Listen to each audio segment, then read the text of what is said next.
Hello everyone. ఈరోజు మంచి restaurant style veg dum biryani చూసేయండి.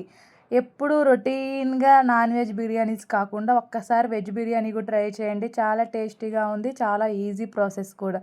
ఇంగ్రీడియంట్స్ ఏం కావాలో చూసేయండి.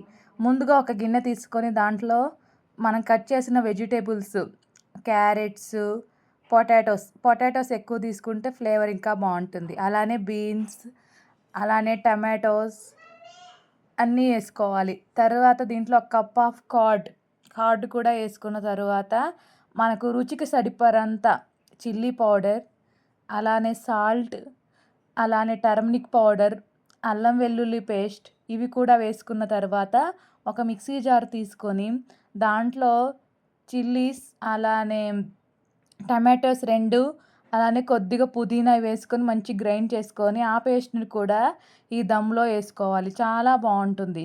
తర్వాత చికెన్ మసాలా పౌడర్, అలానే ధనియా జీలకర్ర పౌడర్, తర్వాత కొత్తిమీర, అలానే ఫైనల్గా ఆయిల్ వేసుకొని మంచిగా కలుపుకోవాలి. ఈ వెజిటేబుల్స్ని కారం ఉప్పులు పట్టేటట్టు మంచిగా కలుపుకుంటే ఫ్లేవర్ అనేది టేస్టీగా ఉంటుంది. తర్వాత ఒక 2 గంటల సేపు మ్యాగ్నేట్ చేసుకోవాలి. తర్వాత 2 గ్లాసుల బాస్మతి రైస్ తీసుకుంటున్నాను. మీకు సరిపడంత మీరు తీసుకోండి. తర్వాత ఇలా బగారా రైస్ లాగా చేసుకోవాలి. ఒక 70% ఉడికితే ఈ రైస్ అనేది, తర్వాత ఒక పక్కన వెజిటేబుల్స్ని కూడా ఒక 70% ఉడికించుకున్న తర్వాత ఈ రైస్ని లేయర్స్ లాగా వేసుకొని దాని మీద గార్నిష్గా కొత్తిమీర, అలానే ఫ్రైడ్ ఆనియన్స్, గీ, అలానే ఫుడ్ కలర్ ఫ్లేవర్ కోసం మీరైతే స్కిప్ చేసినా పర్లేదు. తర్వాత ఇవన్నిటిని వేసుకొని మూత పెట్టుకోవాలి. దమ్ చేసుకునేటప్పుడు ఎప్పుడైనా బరువు పెట్టుకుంటే మంచిగా కుక్ అవుతుంది. దమ్ అనేది ఫ్లేవర్ దాంట్లోనే అయిపోతుంది.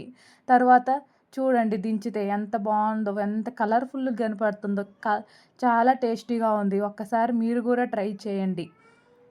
చూడండి, ఈ వీడియో కనుక మీకు నచ్చినట్లయితే నా ఛానల్ని ప్లీజ్ సబ్స్క్రైబ్ చేయండి, లైక్ చేయండి, షేర్ చేయండి. Thank you for watching my video.